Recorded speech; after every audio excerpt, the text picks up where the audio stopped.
Okay, good morning. Let's start.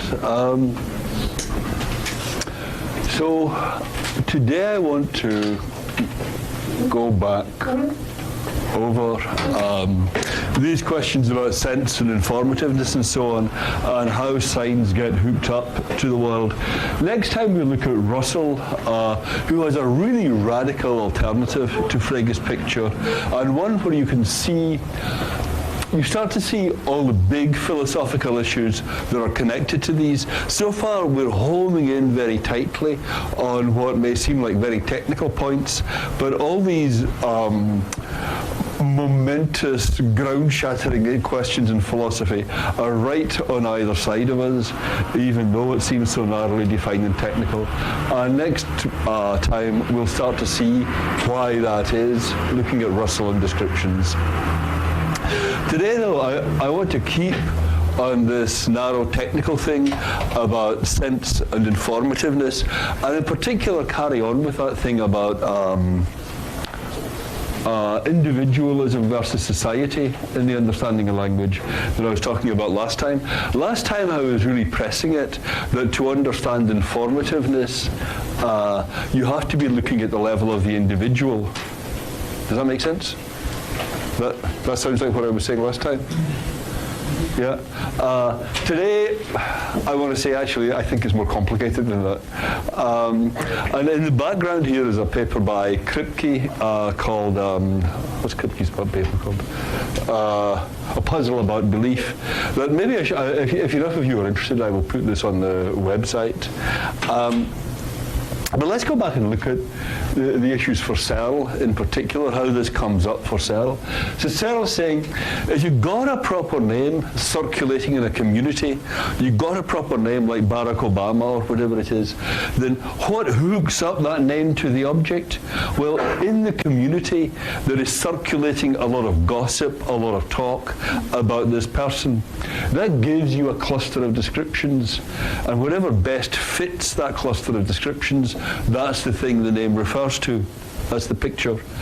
And then you say, well, what does it take for an identity involving a name to be informative on this person, on this account? I said it's at the level of the individual. That makes it sound as though if an individual associates the same descriptions with two names, then that identity is going to be uninformative. Are you following me very closely here? If I associate the same descriptions with two names, then that identity will be uninformative. The thing is not answered at the level of the community. Yeah? That's what I was arguing last time. Yes? Okay. But that, I don't think that can be right. I mean, suppose you take, I think this is one of Searle's examples, Tully is Cicero. Well, some of you guys will know more about Tully and Cicero than I do, but I think,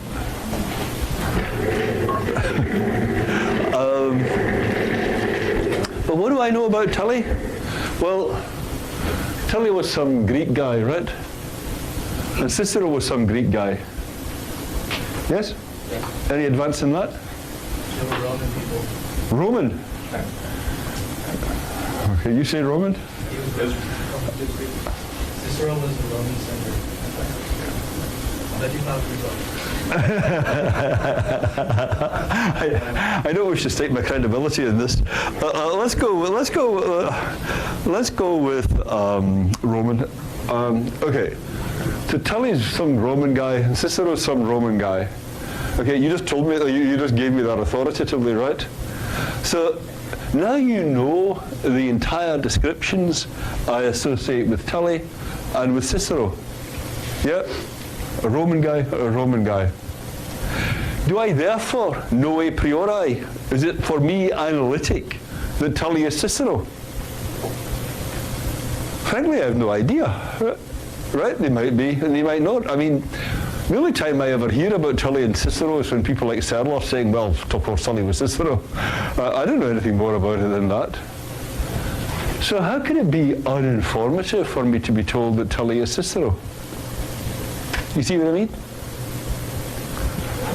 to get whether Tully is Cicero, I have to ask someone, like the commentator at the back of the room, who apparently knows more about it than I do, and find out from someone if they're identical.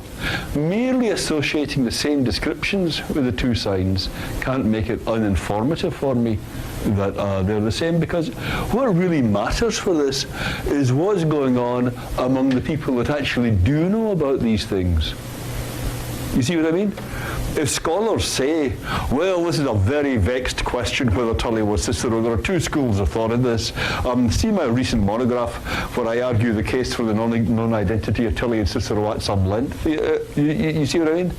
That's what will tell you if it's informative that Tully is Cicero or not.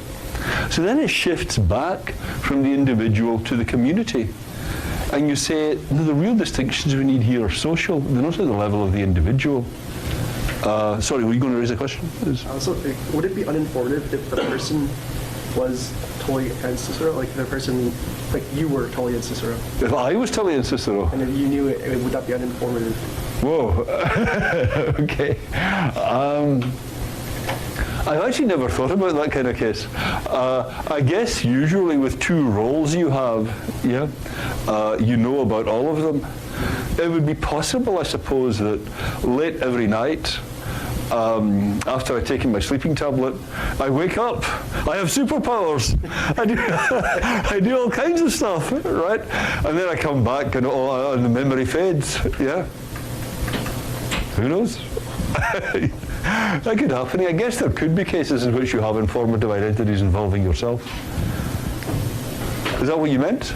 Yeah. Yeah. So Tully is the great orator. Cicero is the great chef. Let's suppose. Are they one and the same? You could have that kind of scenario. Yeah. So I don't suppose it happens very often, but you could have it. Yeah.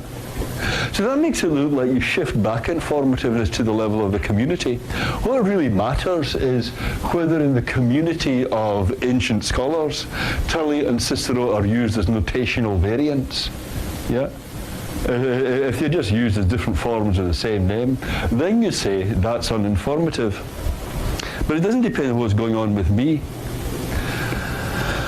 On the other hand, there are cases, like cases Kripke came up with, where you can have just one name and just one cluster of descriptions circulating in the community.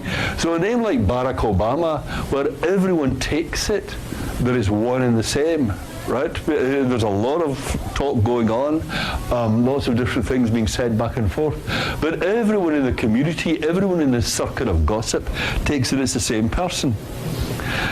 But suppose that's happening. Suppose it happens with the name Ronald Reagan. There's a lot of talk going on about Ronald Reagan. And then you think, wait a minute, there must be two Ronald Reagans. Nobody could combine all these characteristics. Yeah? The great movie star, the star of Bedtime for Bonzo and all that stuff, that can't be the same person as the politician who defeated the evil empire. How could that be? Right? But you see the train of thought. And then you say, well, if you say Reagan starred in that Western and Reagan was president in 1981, you must be talking about two different people. And maybe future historians will say exactly that. There were two guys at that time, around that time, who had the same name. One was a movie star, one was a politician. Yes? So then, if you say Reagan is Reagan, that's informative. If you're told that this guy is that guy, that would be a bombshell. No? So, you associate different descriptions with them.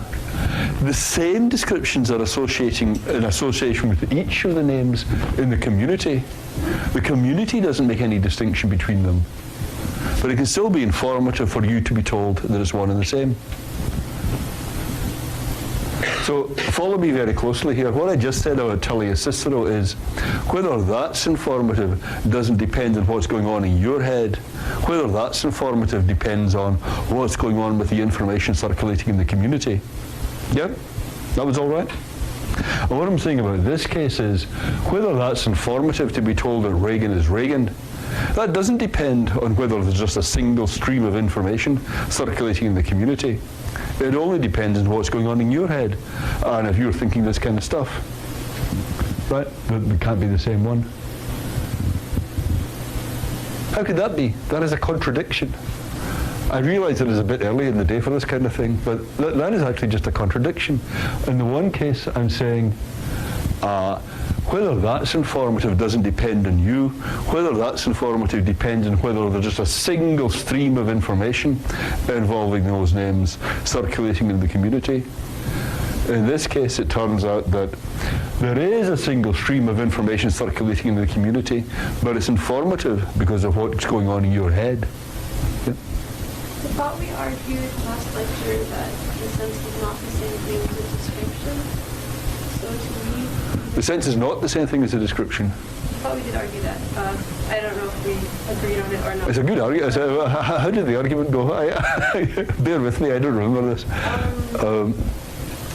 We said that that was sort of circular because descriptions are just words, and also like everyone Yes. has their own description and things like that. Descriptions Right. change over time, and it's not really related to how people have their days.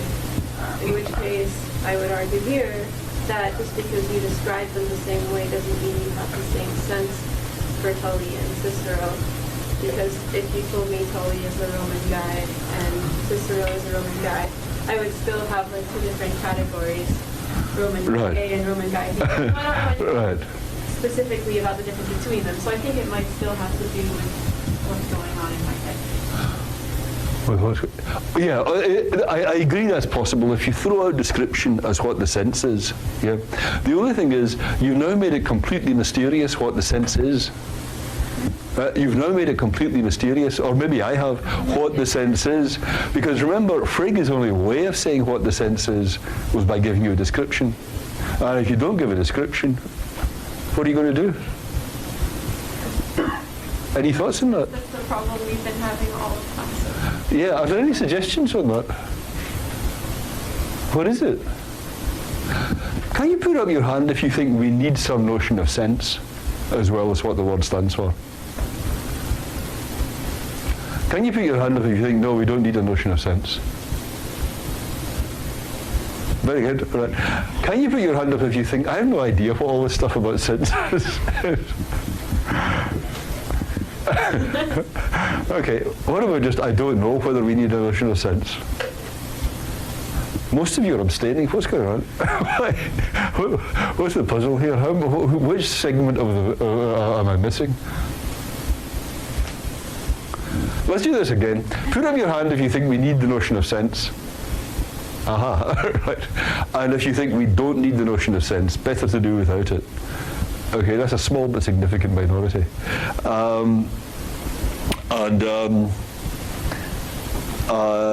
If you don't know. Okay, that's more like a complete vote, right? Okay, thank you. Okay, that's interesting. So if you do think we need the notion of sense, which is most of you, then what is it? Have you had any thoughts on what it is? How would you explain to someone? Leave, yeah? I think it's a bit confusing how you would, like, when you say we need the notion of sense, I think we should finish, like, we need the notion of sense to have meaning, you mean? Yes. Or like, we need the notion of sense to be able to explain the world. Then. We need the notion of sense to, in particular, we need it for this very tight reason. We need to explain the distinction between informative and uninformative identities. Yeah. And of course, intuitively, it connects to the idea we need meaning. Yeah. But that's just a very sharp way of focusing it, that thing about informative identities. But yeah, is that fitting with what you're saying? Yeah. Okay. Yeah. I think the sense could be the mutually sufficient conditions or something to be the reference of that meaning. Very good. Mutually sufficient conditions. But those would be descriptive conditions. You know, you'd say the president in 1981 or the star of that film or whatever. Yep. Yeah. So that's fitting with the descriptive picture. Okay. Any other thoughts on what sense is? Yeah. I just had a question of what you were saying about the Tully Cicero Yeah. case. So you're saying it's not really an informative identity unless you're some sort of scholar with regard to those Roman people? Yeah. If I associate the same descriptions with both signs, as I do, right, some Greek, no, some Roman, right, then that's not enough for me to say, oh, well, of course Tully is Cicero, because they're both Roman guys. You see what I mean? I just don't have enough to say that. So your point's more about whether, with your information, you can arrive at the identity more than the feeling of whether it's informative or not? No, I wasn't making a distinction between these two. I understand the names. Yeah, I can speak the language. You know, I know when Searle's talking about Tully and Cicero, I don't just suddenly blank out and say, wait a minute, what's going on there? You see what I mean? I understand the names well enough, but that doesn't give me enough to know that they're identical. So it's informative for me to be told they're identical. I need further information. I'm thinking that's the same thing. Yeah. Yep. I just had a question about the Reagan and rating. Yes, right. So Good. wouldn't it be okay to be deemed as informative because we don't view it as A equals A, it's more A equals B in the sense that both Reagans are associated with different clusters for you? For you, that's the key thing, yeah. There's only a single cluster out there in the community. You see what I mean? A radio news is going to say, the former movie star announced today from Capitol Hill. You see what I mean? It's seamlessly integrated in the talk going on out in the community. It's just I made a difference in my head. So that makes it seem like the informativeness has to do with what's going on in my head. Yeah? Whereas the Tully Cicero case made it seem like informative doesn't have to do with what's going on in my head. Yeah? So there really is a puzzling negotiation between the individual and the community here in where the level of sense and informativeness is coming. Yeah. In the Tully Cicero case, you said some Roman guy. Yeah. And so what I'm wondering is, if you mean some as in like some indeterminate guy, so that they're not definite descriptions, then I don't know really if that makes sense to call them as like referring to an object or they're referring to Oh yeah, if I was using it as meaning just the same thing as a general thing, there is a Roman guy. Yeah, but that's not what I mean. I mean, I know that Tully was a particular person. So then if you mean a particular person, I don't see why it isn't a priori. You're saying Tully was some particular person and Cicero was some particular person. Yeah, So but they might have been different particular people. A particular person is the same particular person. But that's you're a particular person, you're a particular person. Does that mean you're the same particular person? No. I mean, there are many particular people. Yes? So I know that Sully is a particular person, I know that Cicero is a particular person. It doesn't mean they're the same particular person. But is it a definite description to say some Roman guy?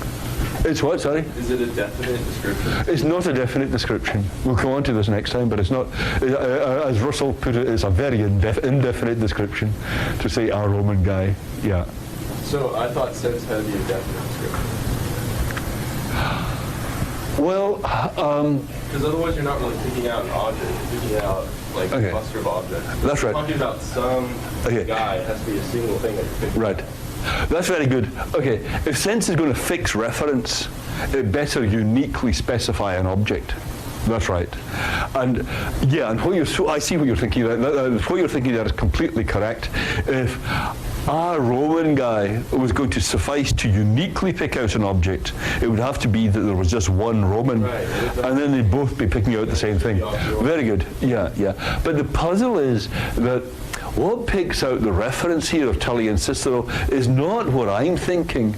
It's what everyone else is thinking, what the scholars are thinking, how everybody else uses it, mainly including people who know the word better than I do. You see what I mean? I hold myself responsible to their usage. If I'm giving a talk and I use Tully as an example, someone might say to you, no, you're not thinking of Tully, you're thinking of Herodotus. You see what I mean?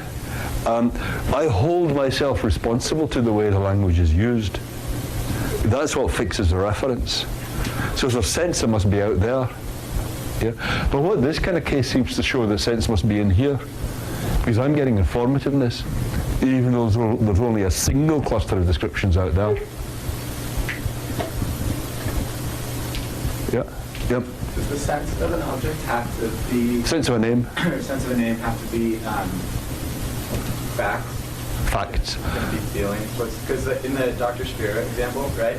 Say there were two Dr. Shapiros, right? And one person just said, that Dr. Shapiro in like a really loving tone, or in just a seething hatred tone, but you knew exactly what they meant. Yes. They said the exact same thing, but you knew which one they were referring to. Because of tone and feeling. Yeah, because of tone or feeling. Yeah, the sense. Yeah. Those things are just facts. Well, I think tone and feeling really could come into it, but my guess is in that kind of example, tone and feeling might come in as tipping you off as to which cluster of descriptions was relevant. Do you see what I mean? There's Dr. Shapiro, the scary one, and Dr. Shapiro, the friendly one. You see what I mean? I can tell from your the way you're describing, the tone of voice you use, which cluster of descriptions is kicking in here. Yeah? Yeah. I think that would be the most natural way for it to come in. Okay. I know it's a bit early in the morning for this kind of thing, but I mean, here's another case of the same thing. that it's a perfectly natural reaction on hearing about the election of Arnold Schwarzenegger as governor of California that you think, God, no, it can't. How can it be the same one? There must be a different one. What are the chances of that? Two different people both called Arnold Schwarzenegger. Yeah? So you might say, no, that can't be. That's not right at all. Okay, so here, moving on. Here's Searle. Now consider our original identity. Tully is Cicero. A statement made using this sentence would, I suggest, be analytic for most people. The same descriptive presuppositions are associated with each name. Is that right or wrong? Put up your hand if you think the answer here is right. And if you think the answer is wrong, sorry. This is such a gratifying pedagogic moment. Okay. Right. So when he says most people associate the same descriptive presuppositions with a name, right? Would that include me if I just think Tully is Roman and Cicero is Roman? Hello? Do I associate the same descriptive presuppositions with each name?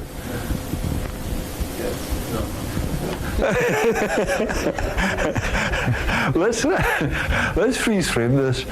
I know that this guy Tully is Roman, and that's all I know.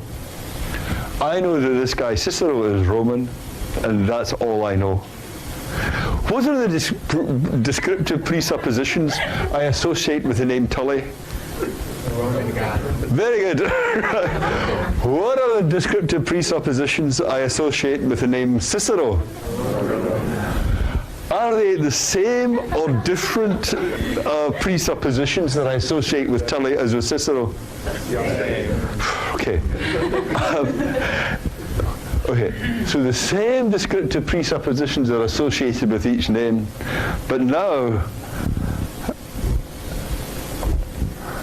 here comes the killer. Do I know a priori that Tully is Cicero? Very good. Is this statement right or wrong? Very good. Right. Put up your hand if you think it's right. If you think it's wrong, bingo. Okay. That's how it seems to me anyway. It can't be right, that. And then you ask, well, how am I going to get out of the cluster theory of descriptions an account of informativeness? And it's really difficult. I don't think you can do it, actually. Informativeness and uninformative are really hard questions. It's still not solved today. So Searle's account is assuming the identity is uninformative when the speaker associates the same descriptions of two uses of the name. But that's just not right. Yeah? The descriptions that, on Searle's own account, the descriptions that any one individual associates with the name aren't what fixes the reference. It's the socially determined cluster that fixes the reference. And there's really something to that. We allow that you don't fix the references of your names yourself. You use names to mean the same as what everybody else does. And then it can happen that two terms have different socially determined clusters associated with them, even though I as an individual associate the same descriptions with two terms. A friend of mine was once lecturing at UCLA, and she was giving some examples to try to bring the thing down to earth, and she was using Godzilla as an example, and there was one guy in the class just staring at her as people sometimes stare at lectures, like, you don't mean that. And eventually he burst out and he said, you're not thinking of Godzilla, you're thinking of King Kong. And then to finish it off, he said, that's typical of you philosophers. You know nothing of the real world.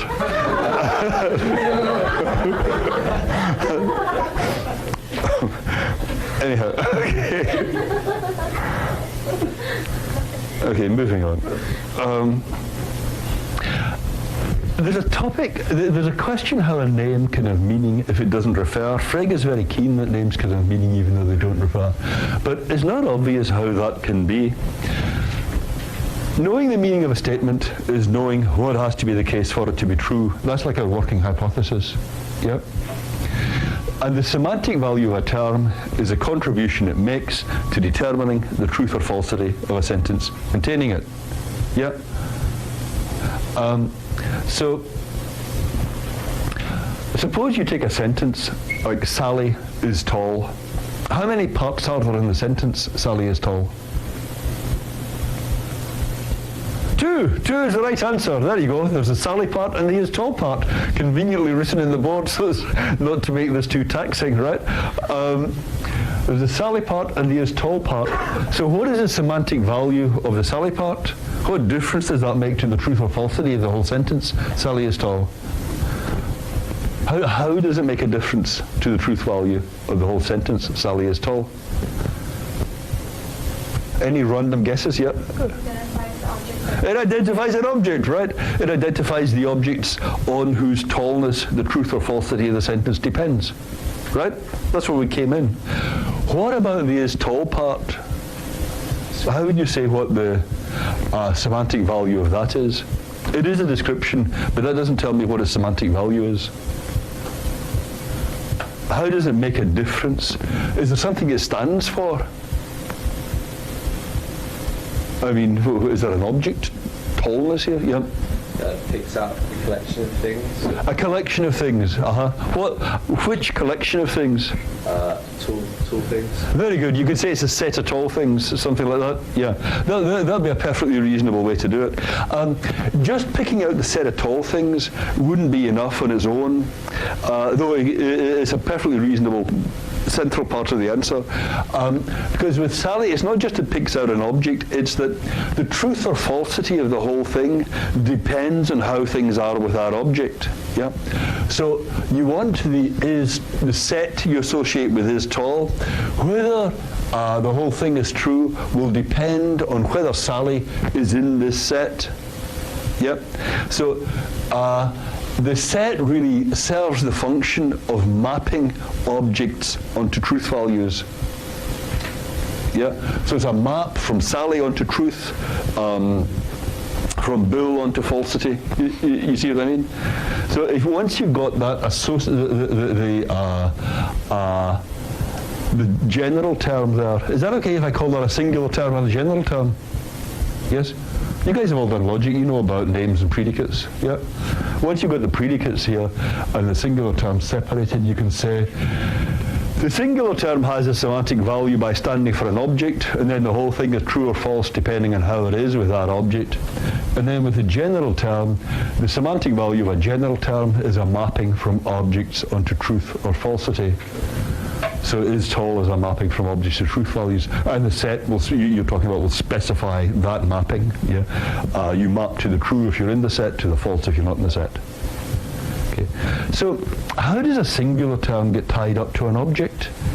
Well, I said there are lots of different singular terms, and the whole approaches that we've been looking at, Frege and Searle, take it that names and demonstratives come first, are explained in terms of descriptions, right? Descriptions are the basic way that language hooks up to reality. So when you've got the sense hooking the sign up to reference, it's a description that's letting you do it. Now, the alternative view is one in which you don't have any notion of sense. You've just got the sign and the reference. And that would work if you could do that. You just get the sign and the reference. Suppose you said, this stuff about sense is really puzzling. Let us leave it out. Let us forget it. Let us not bother talking about sense. One puzzle that would come up is how there could be meaning without reference. Yep. Because sometimes signs have meaning though they don't refer. That's what Frege says anyway. He says in grasping a sense, one is certainly not assured of a reference. You get phrases like the celestial body most distant from the Earth, or the least rapidly convergent series. Do they refer to anything, these terms? No. That's what it says in the board.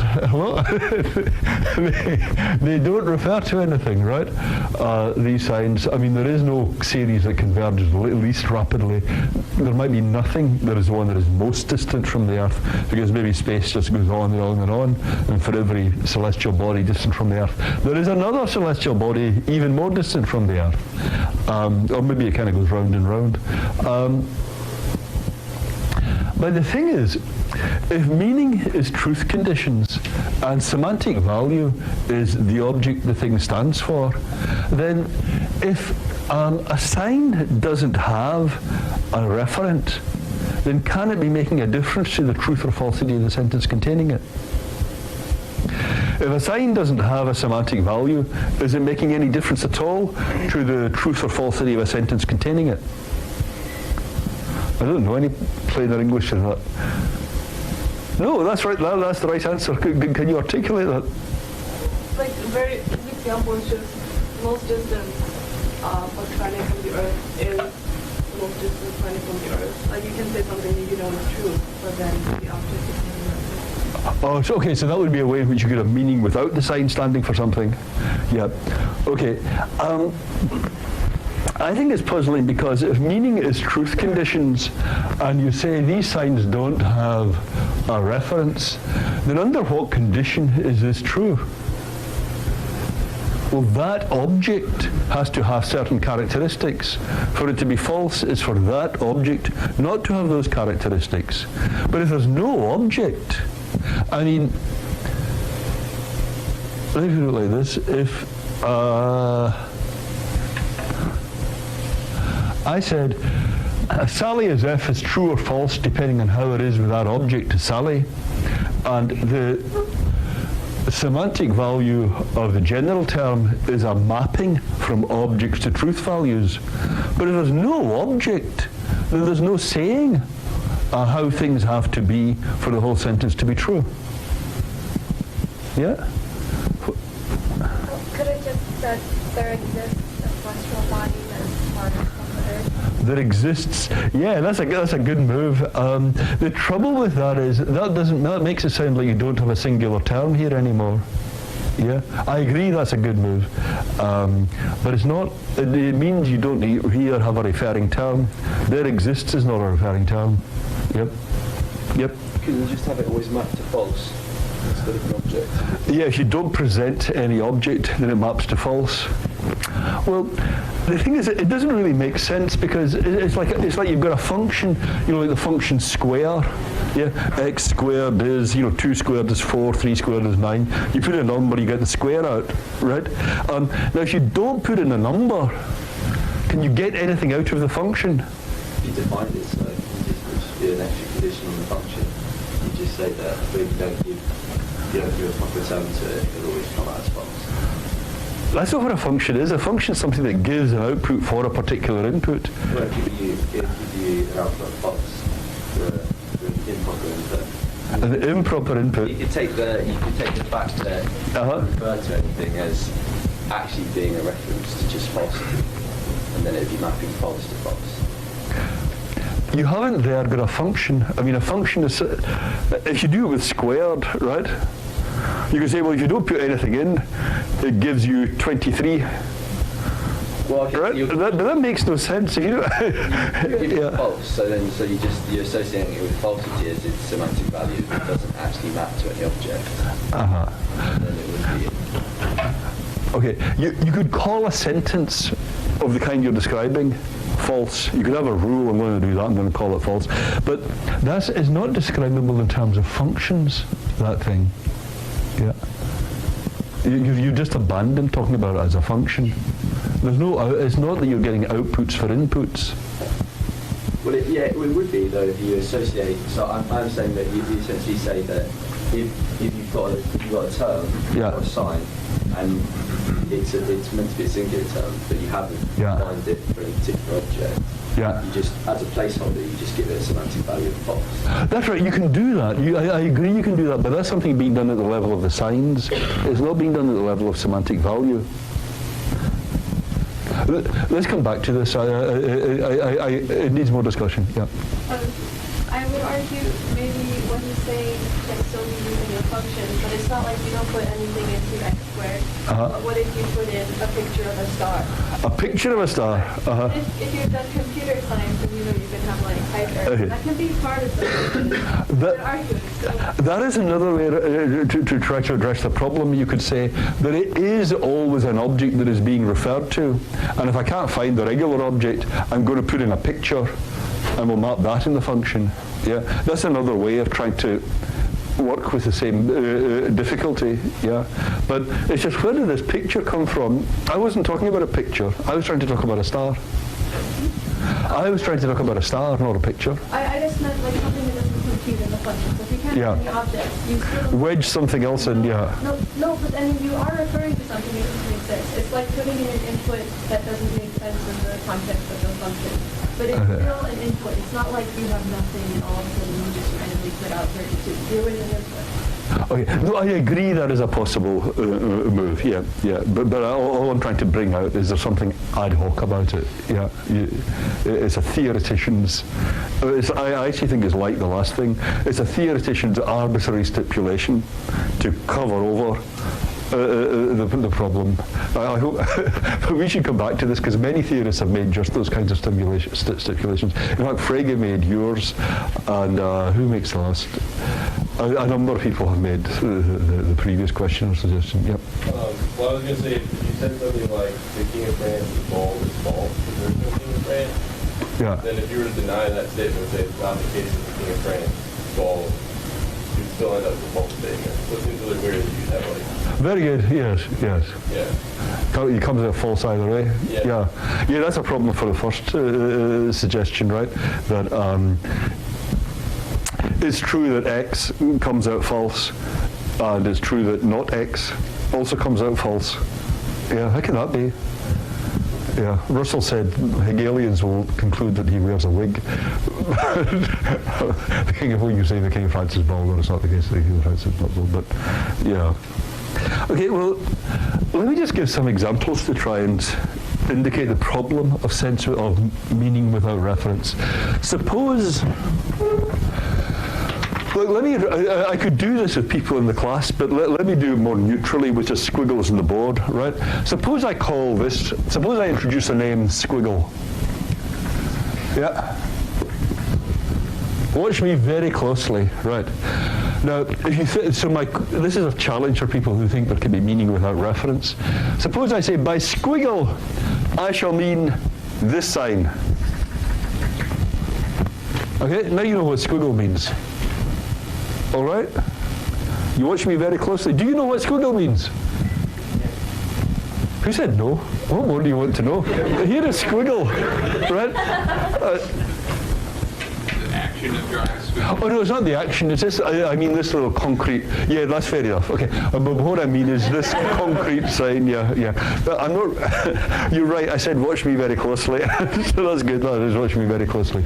Okay. Hey. Here's another name. Line. Oh, line. Meet line. Right? Now you know what line means. Okay? I can ask you squiggle bigger than line, for example, and you know exactly what I mean. You know exactly how to go about answering it. Yes? Yes? Okay. And now, here's blur. Blur. Low. Blur. Now, okay, if you say there can be meaning without reference, this isn't a problem. I just did the same thing I did over here, only there's no object, right? But the object isn't the critical thing. Yes? So now you know what blur means. Oh, blur. I did just the same thing as I did over there, right? Only there wasn't any object.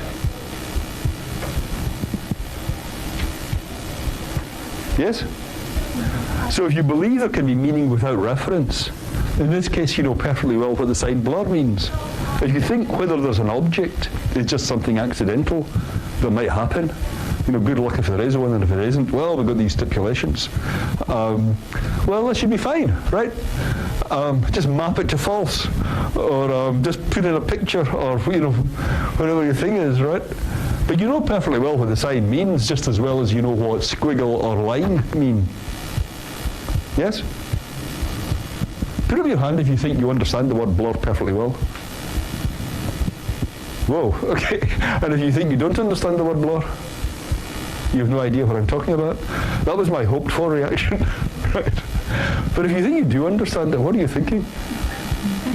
I mean, I'm sorry, I don't, I mean that provocatively. I mean, I want you to look, I just said blur. If I said, here is my friend Sally, you don't know what's going on, right? You have no idea what I'm talking about when I say Sally. Here's my friend Widget. Right? Yeah? You now understand the name Widget. Intuitively, I think it's very hard to understand what's going on in these cases. Usually, the way you understand a name like that is by being shown the reference. You can be shown the reference in different ways, that's all right. But if you're not shown a reference at all, the sign makes no sense. You have nothing, you have no stage setting. You have nothing to let you understand the sign. Yeah. But it's interesting because, like, if I were to say the sentence, in class today we talked about squiggle, line, and blur, and then we're talking about it with somebody else in class, we would somehow, like, even though we can't get the reference, we'd still be able to use it and like, communicate. You could use the word, you could talk about the word blur, yeah? But with these signs, squiggle and line, it would make perfect sense. I mean, I'm not, it would be clearer if I did it with people, but with squiggle and line, you might say, no, I thought squiggle was bigger than line, or I thought line was bigger than squiggle, or I thought line was more upright than squiggle. It would make more sense if I introduced two people. You could say, no, I thought that one was funnier than that one, or I thought that one was more interesting than that one. You see what I mean? It would make perfect sense. You'd be using the words meaningfully. But when I just have blur, all you can do is talk about the word. You can't, it makes no sense to try to use it the way you use squiggle and line.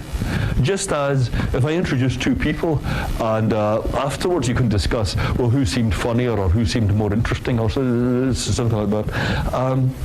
If I say, and this is Sally, yeah, then is it a Pekingese? Is it a horse? What is it? You know, what's he talking about? It just doesn't make any sense if there's no object there. You can't then go into a sensible discussion. Yeah. So the meaning just depends on there being an object there to talk about. Yep. Well, I didn't really understand what you meant by blur effect. Maybe. You realize that was the intended effect? Yeah. But yeah. Okay. Yeah. It's stiff word the absence of anything. So as compared to line. Yes. Right. There's no actual reference, right? You still get the sense of absence. Does it? Yeah. Infinity. Go ahead. There's no reference, like. That's very good. I mean, when people say stuff, your natural tendency is to try one way or another to make sense of it. You see what I mean? So what you're doing is quite ingeniously filling in what I could have meant there. Yeah, like I could have meant the void, the nothing, or something like that. You see, I agree. If you're trying to say, well, what really is going on here? But I meant something much starker than that. I didn't mean the void or something like that. I meant to be doing just what I did over here, only minus the object. And my point is, when it's as stark as that, when you take the object out, you remove any possibility of meaningfulness, unless you do the kind of creative thing that you're doing. You see what I mean? Whereas with this one, you didn't have to do anything creative. I don't say it's the greatest bit of linguistic creativity you've ever seen, but I did introduce a sign there that had meaning. Yeah, with a line or squiggle. Yeah. Yep. I was just wondering, is it at all relevant that we sort of stipulated you're genuinely reporting something or reporting something? If we did, in the case of it, and then we were just wondering that some way things are for you? Some way things are for me. Seeing a blurriness or seeing something? Yeah. And maybe you actually think genuinely that that's public. Yeah. It still seems like... There will be a meaning there. That's a kind of variant of what the last questioner was saying, which is, you say, well, of course, he wasn't talking about an external object there, right? He was talking about something in his mind. Yeah, that's what it refers to. And you're filling in an object. You're quite charitably filling in an object for me and saying, I bet that's what he was talking about. But that's not what I mean, right? I mean, just do this same thing, but delete the object. And don't fill in another object, yeah? Don't fill in anything else at all. If meaning, the whole Searle picture is there's sense and there's reference. Yeah, so you should be able to subtract the sense and still, you should be able to subtract the meaning, let me take that from the top. You should be able to subtract the reference and still have the sense, still have a meaning.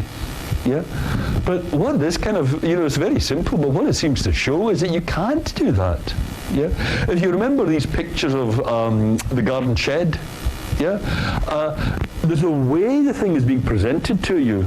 Yeah, these two times you get it this way, you say, lo, that's the shed, or lo, that's the shed. And the intuitive picture of sense is the way you're getting the thing. But when Frigg is talking about sense without reference, it's as if he's saying, well, just take the way you're getting the shed, but leave out the shed. And that makes no sense, right? What are you talking about? You see what I mean? You can talk about getting onto the table from this perspective or getting onto the table from that perspective. But if you say, take away the table, just do the perspectives, there's nothing left. You see what I mean? It's very hard to subtract reference from sense. So there is a real problem about these terms that have meaning without reference. Yeah. It's the two reasons that we have. Okay, yeah. Oh, I just have a question. So would this deem the blur case different from the case where the star is farthest from Earth? Because it seems like yes. the case where the farthest star from Earth is like an entity that we can identify that there could exist a star farthest from Earth, where blur is reliant on what you're. That's very good. In the case of the celestial body most distant from Earth, you know what it would be for there to be such a thing. Yeah. Whereas, is this playing about you? In the case of blur, I just did that stunt, and then if Melissa comes over and says, "Look, here it is. Here's blur," right? You have no idea whether she's right or wrong. You see what I mean? It would make no sense if this is the way the word was introduced and explained. I just made it up right now. Then there can't be such a thing as identifying it, or if one of you guys produces something from your pocket and says, "This is it. This is what you were looking for." Like, how could it be? Yeah. Whereas there's a difference between that and the celestial body, at least. Okay. that's a really good remark. It shows that what's going on with these simple names like blur or squiggle is different to what's going on with the descriptions. Yeah. Okay. So where have we got to?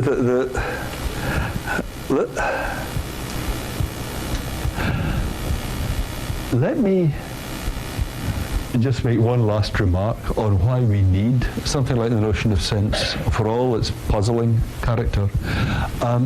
The two reasons we seem to need the notion of sense so far are informativeness and sense without reference, right? Meaning without reference. Some terms do seem to have meaning without reference. In fact, suppose you said blur does not exist. Suppose I gave the lecture and I'm talking about blur and saying blur is one of my happiest childhood memories, and someone shakes me and says, listen Campbell, blur does not exist. Would that be true or false? And you said blur does not exist. Hello? That's how you said not exist. You could say could be like it never did exist or like doesn't exist anymore. I suppose you said it does not now, has never, and never will exist. There is no such thing, right? Would that be true or false? Class? False. No, wait a minute. It would not be false. It would be true. If it's false, then there must be such a thing as blur. Where is it? Yes? I guess it might depend on what you said about it during the course of the lecture. If we didn't think you're using the wrong word and actually a sense does exist. I see you're thinking of King Kong. that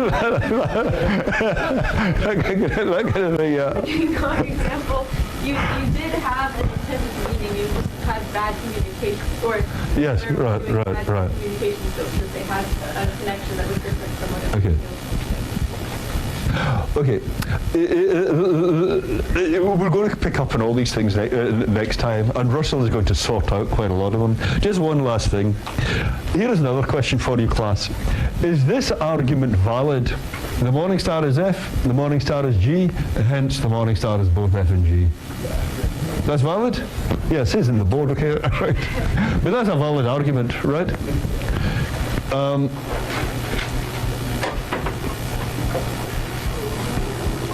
So, consider this argument. Is that argument valid? No. Right? The morning star is F, the morning star is G, hence the morning star is both F and G. No, you need another premise there. What's the premise you need? Right. So look at that. They've all the signs there have got the same references. Yeah, all the signs there have got the same references. But if you just substitute out one sign for another sign with the same reference, it goes valid, invalid, valid, invalid. You see what I mean? So you need to be able to explain that. You need some way of being able to explain that.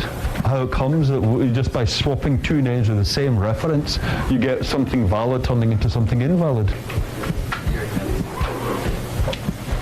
It's really weird that, right? How can you explain that? And is that something to be explained at the level of the individual, or is that something that has to do with the social understanding of the signs? That's your homework. Okay. Okay, on Monday we'll talk about Russell on descriptions.